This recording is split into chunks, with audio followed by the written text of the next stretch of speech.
Assalamu alaikum warahmatullahi wabarakatuh. Hello everyone. Let me introduce myself.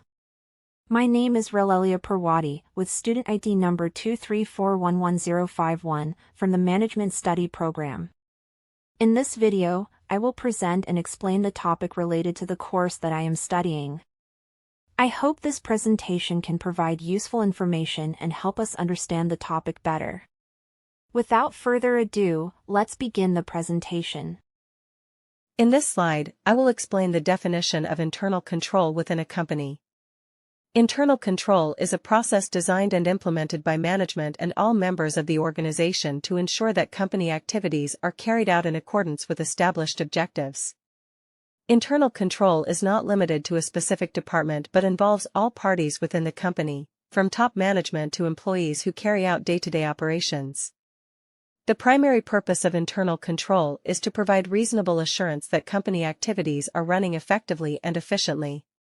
With a sound internal control system, a company can reduce the possibility of errors, irregularities, or fraudulent acts that could harm the company. Furthermore, internal control plays a crucial role in safeguarding company assets. Company assets such as money, equipment, and critical data need to be protected from misuse. Internal control also helps ensure that the financial statements prepared by the company are reliable and reflect the company's true condition. Therefore, internal control is a crucial component of good corporate governance, as it enables companies to manage their operational activities in a more orderly, transparent, and accountable manner. In this slide, I will explain the components and principles of internal control. In practice, internal control consists of several key, interrelated components. The first component is the control environment. The control environment is the foundation of the internal control system, reflecting the attitudes, values, and integrity of management in running the organization. The second component is risk assessment. In conducting business activities, every company faces various risks that can impact the achievement of its objectives. Therefore, companies need to identify and analyze these risks to determine appropriate steps to manage them. The third component is control activities. Control activities are the policies and procedures established by the company to ensure that all activities are carried out in accordance with established plans and regulations. There is also an information and communication component. This component relates to how information important to the company is clearly communicated to relevant parties so that appropriate decision-making can be carried out.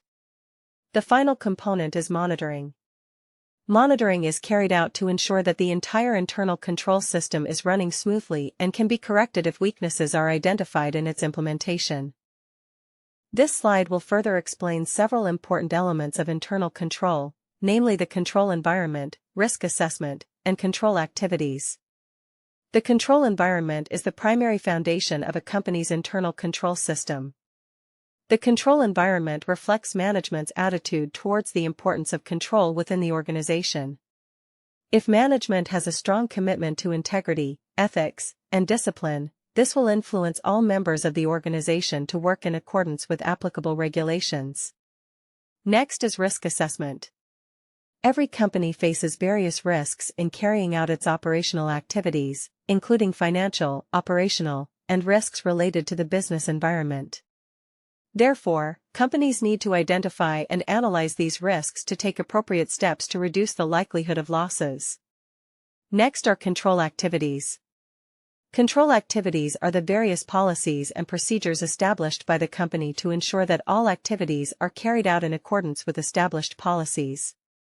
Examples include an authorization system for decision-making, segregation of duties between departments, and auditing of documents or transactions.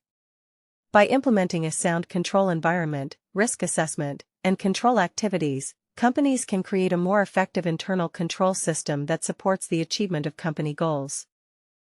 In conclusion, internal control is a crucial system within a company, ensuring that operational activities run effectively and efficiently.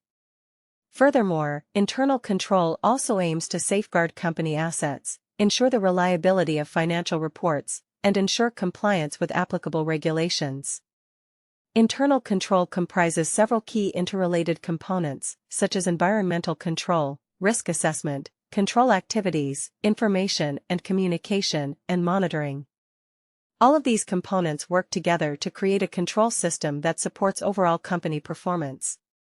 By implementing sound internal control, a company can minimize the risk of errors and incidents, increase stakeholder trust, and support good corporate governance. In conclusion, it is important to understand that internal control is not merely an administrative procedure, but a vital part of a company's management system that helps an organization achieve its goals more effectively, transparently, and responsibly.